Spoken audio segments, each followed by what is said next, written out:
Hey, are you tired of hearing the same old boring music? Do you want to experience the ultimate melodic adventure?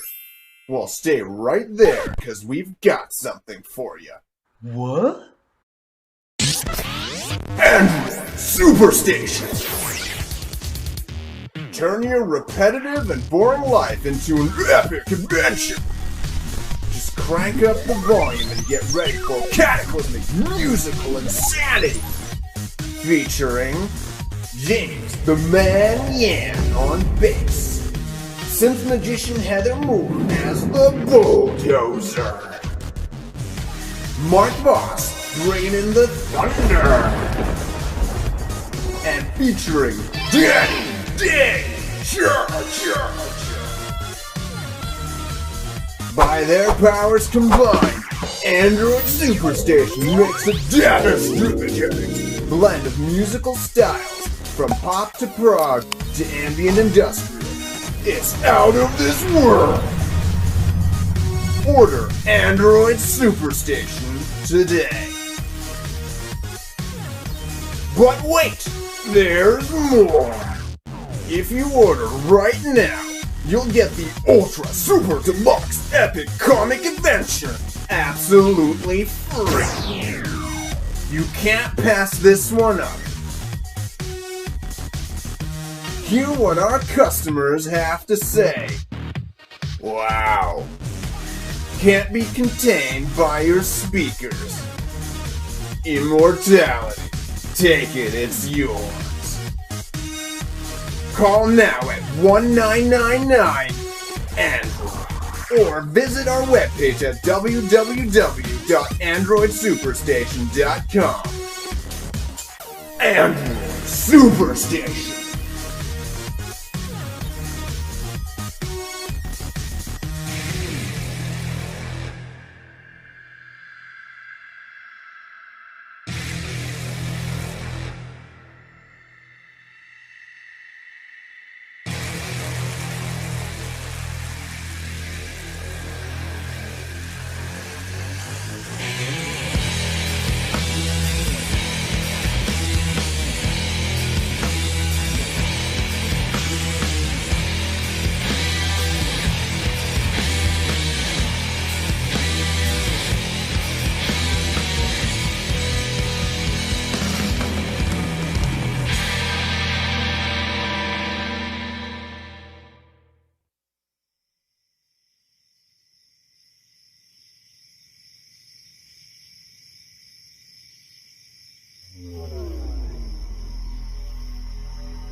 if I'll see the light of day again. 'Cause there you go, through the darkness, let me know of what you made. I don't know by what left. Tomorrow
Speaks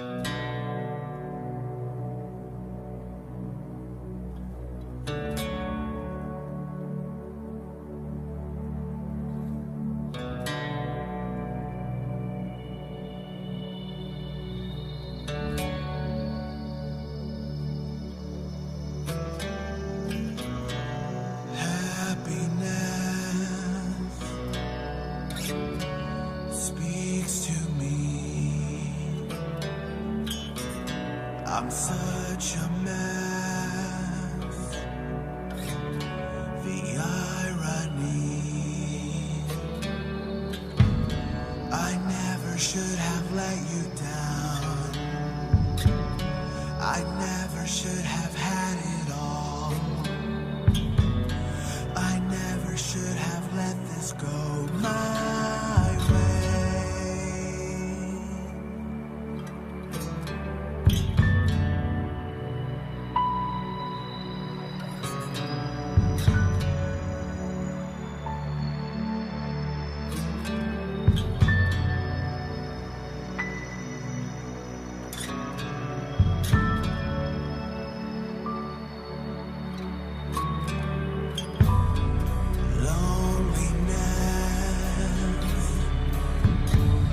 Stares at me. It lies and waits so patiently. I never should have let this in.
spirits are gone, lost to tongues.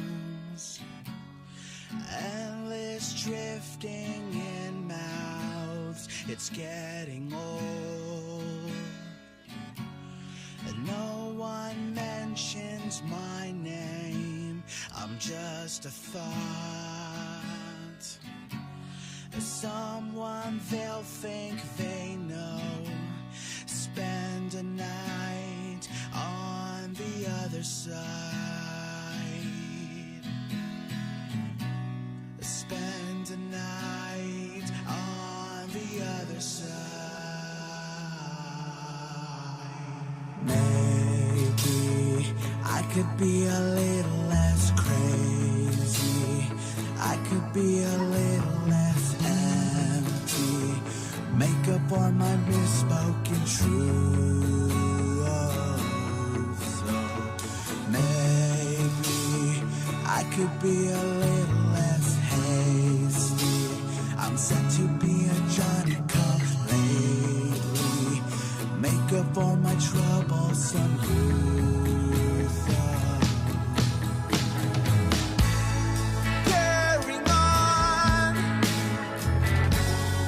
nothing changes if I stay, a cause for alarm. The shame is cost enough for me, it's getting cold. All my suns dim and fade, I'm just a thought, slowly drifting away. Spend a night on the other side. Spend a night on the other side. Maybe I could be a little less crazy, I could be a little less empty, make up for my misspoken truths. So maybe I could be a little less hasty, I'm set to be a Johnny Come lately, make up for my troublesome youth.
Hi guys, this is Danny from Android Superstation. This is James, that's Heather, and that's Mark.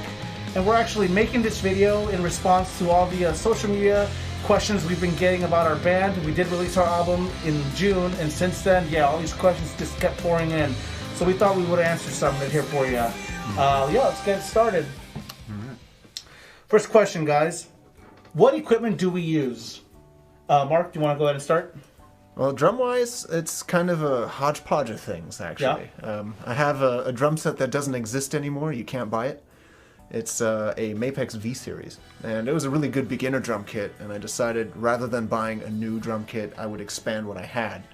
So I added 11 drums and 12 cymbals to it that are everything from a company that you can only find in China, Kingdo, good cymbals, to Mapex, to Zildjian and Sabian cymbals. Yeah, I think we can see at least a glimpse of some of your setup here. A lot of drums. So many pieces. Sweet. Heather? Yeah, I have a Nord Grand. Yay! Although on the album I used a Yamaha P105.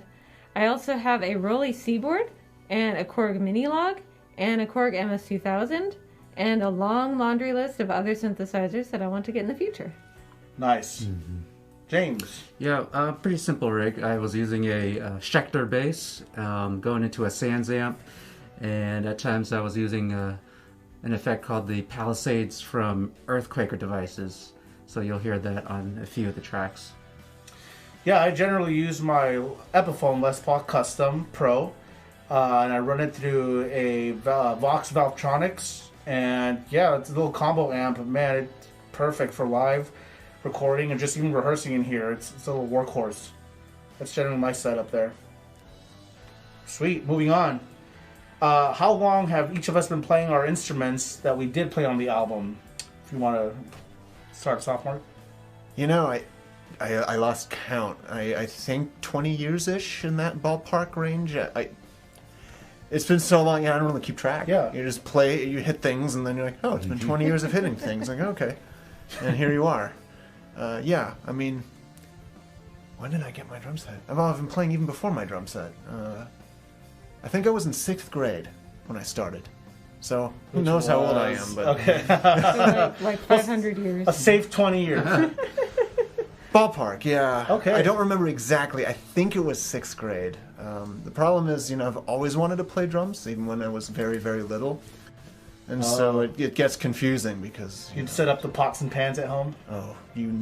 I was actually really good at pots and pans. Oh. I'd play with... Brag about it. With chopsticks. And I would hit all the pots and pans, and the bass drum was a plastic box with some pillows in it, which I ended up smashing into the ground and completely shattered. And the chopsticks didn't work too well, but I was actually really good at doing tricks. And then I moved to drumsticks, and I lost all of my talents in doing trick things with that. But, life, huh? Life. Indeed. From chopsticks to drumsticks. Life. All right, put that on a shirt. Heather. I think I started when I was 4, and I had a lot of fights with my mom about practicing, as most young piano students do. And then fast forward several years, I did some conservatory training. I got a degree in piano, and then another degree in piano. And then I was like, I don't really feel like playing classical anymore. And here I am. Nice. For me, playing bass, it's been about 20 years. But around that time, it was mostly guitar playing, and so I had to kind of use what I learned from the guitar and apply it to the bass. And have enjoyed probably playing bass more than the guitar these days, and so that's why. It really works out for us. Yeah. Yeah, I mean, I've been playing my guitar since I was in high school, my sophomore year. I was actually a little late bloomer.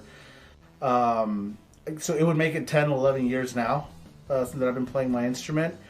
Vocally, about 3 years, maybe going on 4 since we started this band. That's when I started singing and taking it seriously. Yeah. So, yeah. Okay. This next question kind of goes hand in hand. Is there an instrument that we do play that we didn't get to play on the album? I sang. Ooh. I don't sing There are a lot of firsts for me in this band, to be honest. Composition-wise, the only compositions I would do was, for drums and percussion. But to do melodies, that's one thing, and to sing, which I'm not really good at, as you can imagine. Same. That was different, I guess. Yeah. Oh, cool. I challenge you to find where I sang, though. Oh. Yeah. Ooh, that means you have to go listen to the album, the whole Indeed. thing. Indeed. Very closely. It's a Several challenge, so you times. have to do it. We'll Heather. give you a sticker if you can find the place where Mark sings. Well, one of these. Yeah. The question was, is there an instrument I play that's not on the album, right? Correct. Yeah, I play clarinet. I played it all through high school, and then I switched to bass clarinet in college. So yeah, I did not play clarinet on the album, but I'm open to playing clarinet if we ever get that proggy. There's some room for that. Yes, indeed. There's always room for clarinet. Channel my inner Steven Wilson. What about accordion? Don't you play that? I mean, I have a lot of instruments that I pretend to play. Same. For me, guitar was one of them. And when I was younger in elementary school, I was learning trumpet in school and piano, also at home. And learned a little bit of drums also along the way. So those are kind of the four main instruments: bass, guitar, keys, and drums. That's so you can Okay. replace us, right? That's why you're learning? He's a one-man band. Is the Android Superstation. Yeah, as far as I go, did the whole junior high and high school marching band thing where I played the trumpet, harmonica, goofed around on it, but I got comfortable at it. Really rusty now, but I can find my way around a harmonica because you can't go wrong. There's no bad notes or sour notes on a harmonica. Other than that, very, very, very little piano, very little bass, just whatever I can move over from the guitar to the bass, and then very, very little drums. That's it. I can't replace the band the way James can. So. All right, moving on. Next question. Is the album self-produced by the band, and where was it recorded? Yeah, generally the album was self-produced by us. We did all our writing here. All the songs were completed before we went to the studio. We demoed everything out. There's things here and there, little minor things that the engineer / mixer Elliot Koenig at Here No Evil Studios that did contribute to the album as far as ideas and concepts, but not really the songs themselves. They were already pretty much done. Self-produced by the band, yeah. And we recorded them here, like I said, at Here No Evil Studios in Orange County. Moving on, next question. How did you make your music video, and where did the footage come from, Heather, if you want to answer that one? Sure. The footage is partially studio footage, which I took with a video camera, and partially footage from a couple of our live shows that was taken by some friends / fans of ours. And it was all stitched together by this one right here, Mr. James. Woo! We put in a lot of work on that wonderful music video. Thanks. Good job, James. People really My like it. pleasure. You get a banana sticker. All right, guys, I think now is a good time to go ahead and do our first acoustic performance of the night. Android Unplugged. Android Unplugged. No batteries. We're solar powered. Oh.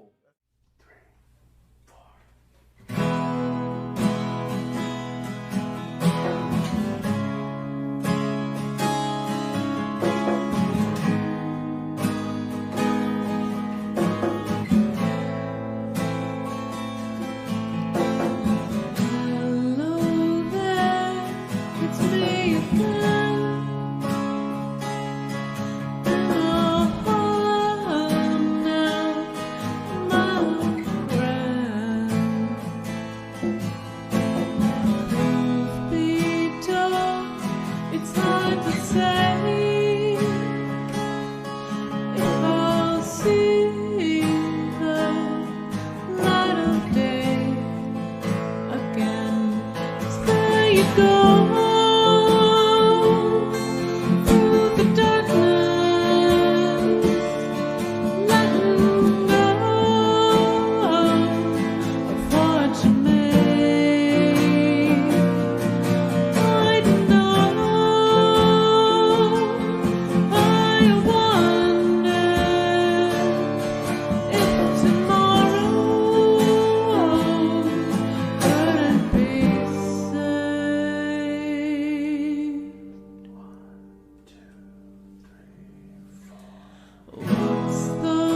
point, I'm missing it. You made the choice to disappear. Did you ever mean to be everything you promised me? I know that life isn't like a fairy tale. Life isn't like a dream. Sometimes words are meaningless in the grand scheme of things. But here I thought the stars were lighting up for you and me. I thought your dreams could be a part of my reality. There you go, through the darkness, letting know what you made. I don't know why you wondered if tomorrow wouldn't be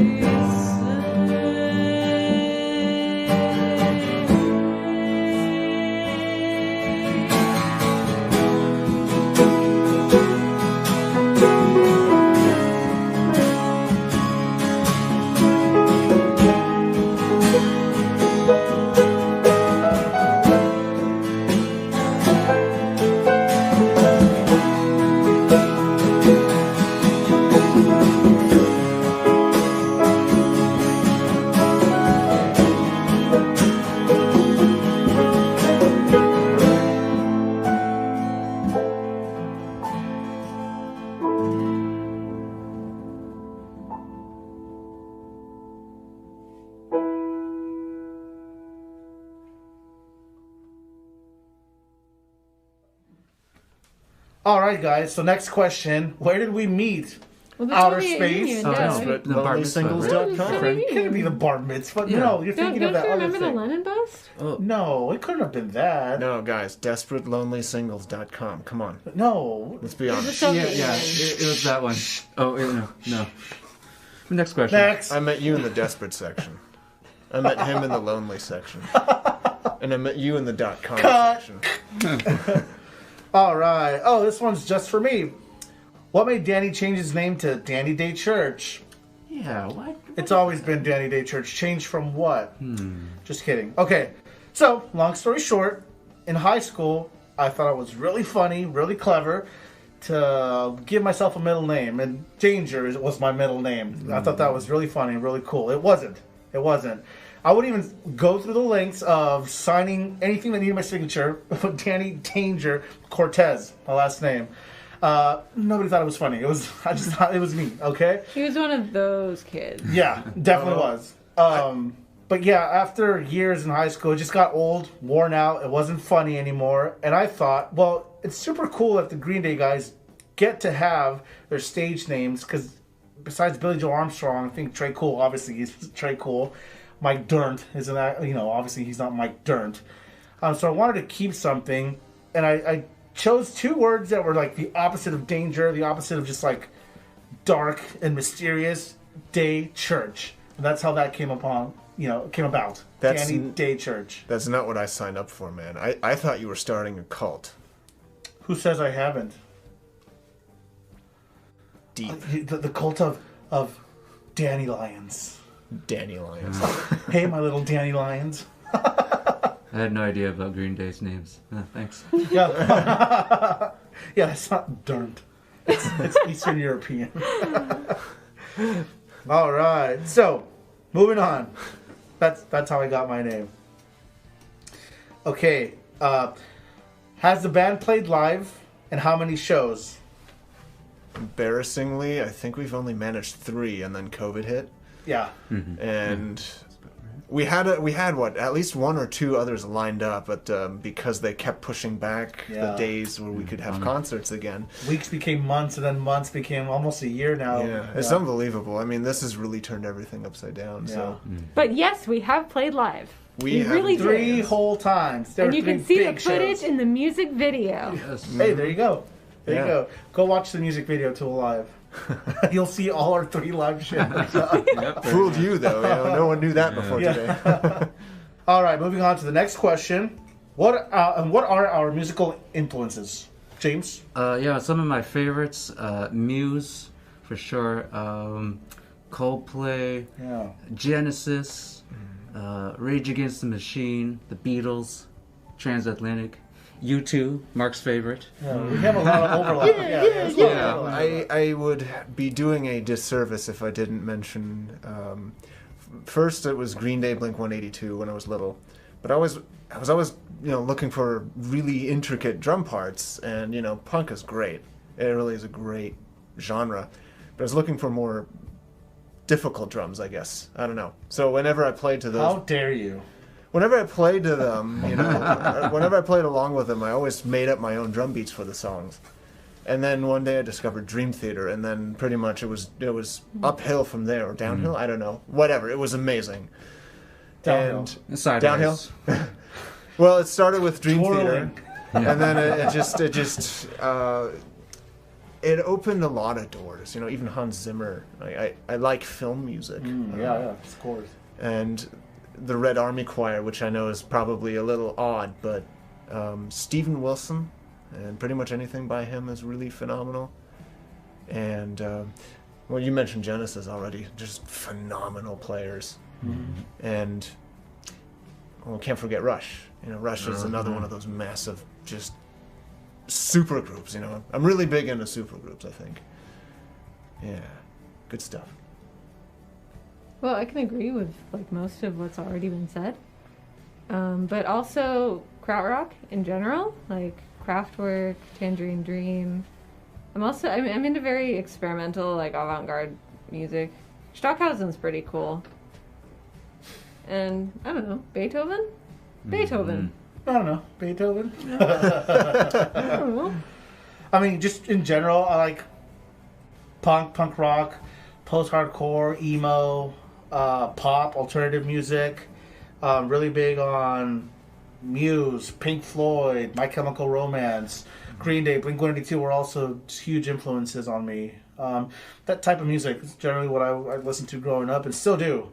Yeah, love me the punk rock. Mm-hmm. Sweet.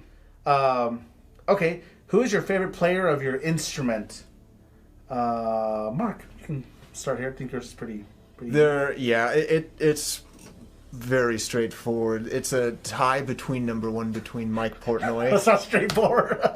It's a tie. Well, the thing is, for different reasons, it's a difficult question. Yeah, because, Marco Miniman is a machine. He is unbelievable.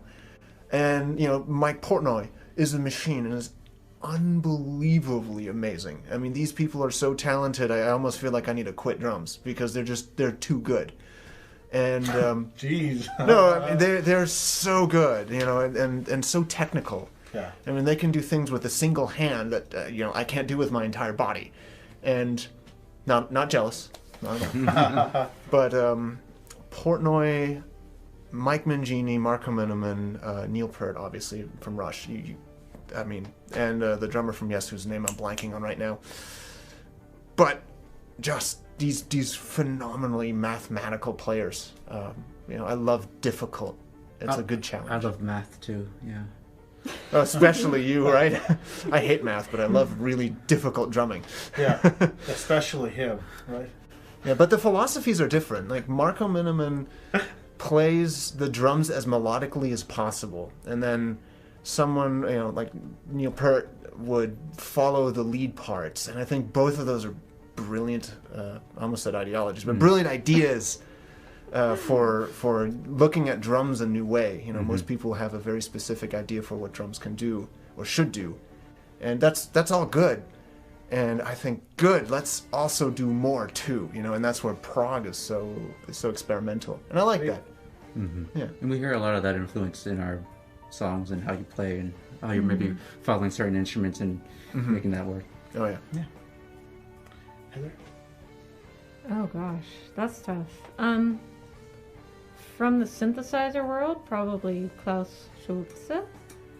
From the piano world in general, Evgeny Kissin is my favorite classical pianist. He's awesome. Look him up. And from the prog world, Jordan Rudess. He's awesome. He's a wizard. I agree. Nice guy, too. My favorite would be the bass player from Muse, Chris Wolstenholme. Yeah. Just his bass tones are epic, and he makes it sound like an engine of a spaceship. I was just amazed when I first heard, I think, their album Absolution, and then from there just discovered their whole all their albums at that point, and just going like, wow, this guy. I wanted to emulate a lot of what he does. So just amazing what he's doing with the bass effects and just making the bass sound like something completely different at times. Yeah. Other players that I really like, Geddy Lee for sure. I grew up listening to Rush a lot. My brother was a big influence for me to listen to the band at a young age. So I was like, well, what is this? You know, I'd be sleeping in the morning and my brother would just turn on Tom Sawyer and wake me up and it was really blasting it. Pretty funny. So big part of my childhood was just listening to Geddy Lee and Tom Sawyer. That was my alarm clock. Nice. I didn't know that. Yeah. That you had a brother. Oh. And bass player from Rage Against the Machine, Tim Comerford, and what he does with drop D on a lot of his songs, just love that and have fun playing along with those songs. Sweet. Yeah, I mean, mine's pretty easy. David Gilmour from Pink Floyd. That's huge influence for me. Not everybody has to be a shredder. You know what I mean? David Gilmour, my gosh, what he can do with a guitar. Just pull at your guitar or heartstrings with his guitar strings.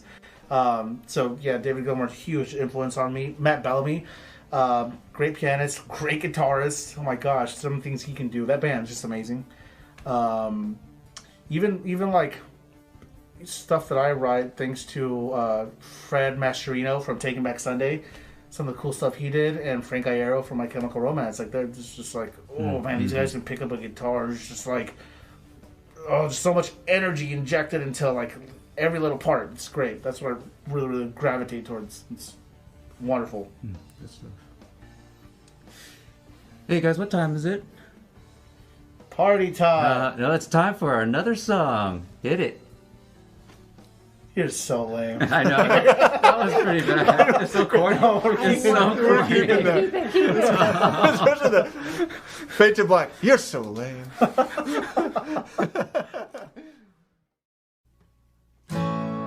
Hanging on. All my secrets are gone, lost to tongues. Endless drifting in mouths. It's getting old. No one mentions my name. I'm just a thought. Someone they'll think they know. Spend the night on the other side. Spend the night on the other side. Maybe I could be a little less crazy. I could be a little less empty. Make up for my misspoken truths. Oh, maybe I could be a little less hasty. I'm set to be a Johnny come lately. Make up for my troublesome youth. Oh, carrying on. Nothing changes if I stay, but cause for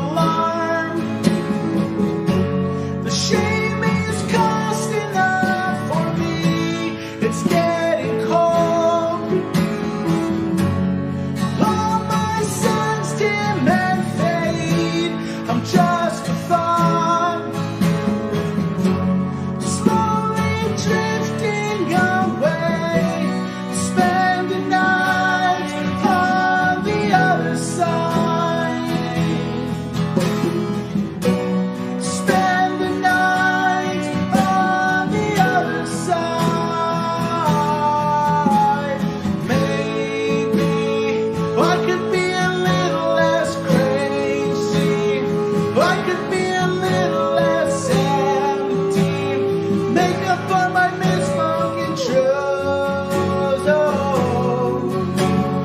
maybe I could be a little less hasty, I'm set to be a Johnny come lately, make up for my troublesome youth. Oh.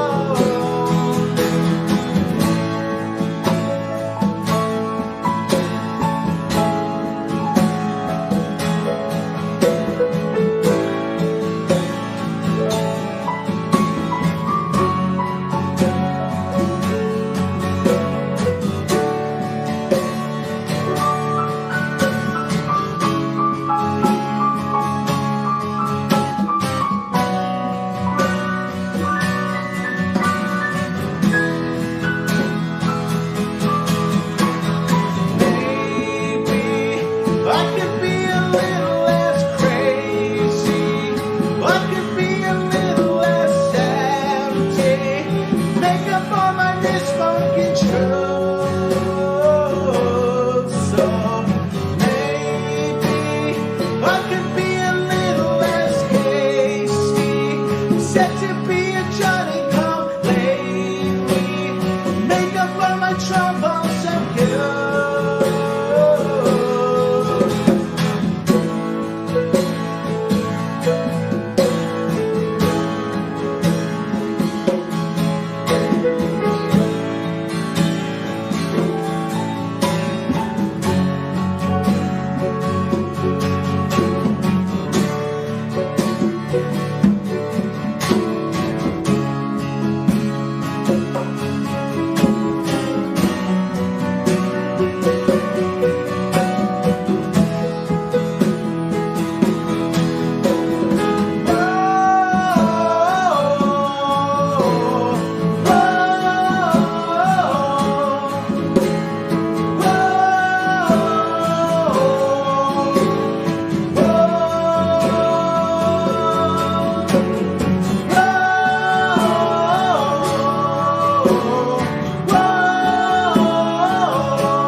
Okay, so I think we'll start with you, James, on this next one.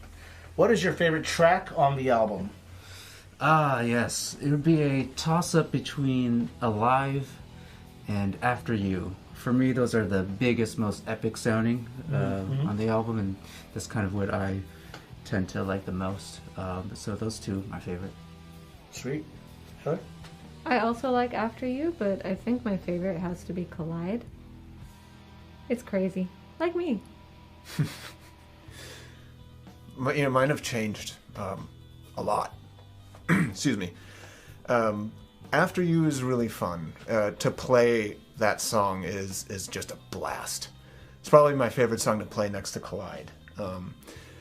All There Is phenomenal. I think that one's really fun. Again, I kind of look at it from a playing angle. I mean, they're good songs, but playing them, you get the musical joy out of it. And really, After You, All There Is, and Collide just really bring out the musical joy. My favorite track on the album is Fractured. To me, there's a difference. My favorite albums, like listening to the album, is The Other Side. But just song that we have on that album is Fractured. That chorus, man, especially when the second chorus hits, so epic, so juicy. It's one of like probably the most fun I have singing a chorus. The most I like listening to that chorus. It's just great. But on the album, if I'm just a casual listener, if I'm not in this band listening to the album, then it's got to be The Other Side. It's just perfectly placed, you know, intentionally, of course, but it's a great song. It's one of my favorites in general, but it'll have to go to Fractured. Next question: What is your writing process, and who is the main composer? It all depends, because we all bring ideas to the table and contribute equally. Then there are times when we do work on material on our own, and then, you know, just bring it forward to here, the rehearsal spot. But yeah, generally speaking, we all are the main composer.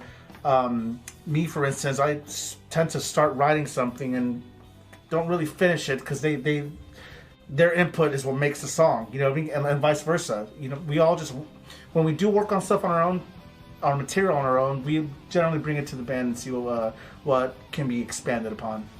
Yeah, I think it's what we've noticed is you can do only so much on your own. Yeah. But the real magic is when you come together with people and really flesh it out. You know, it's just it's not any one person that can do it. It's the songs wouldn't be what they are if it weren't for our collaboration. Yeah. You know, so as I mean, you said it very well. We all work on them. You know, we're all contributors. There's no primary anybody, unless we're talking about lyrics, because you write a lot of the lyrics. No, but just music composing. Yeah, the songs kind of we all have our say and our you know, our suggestions. Cool.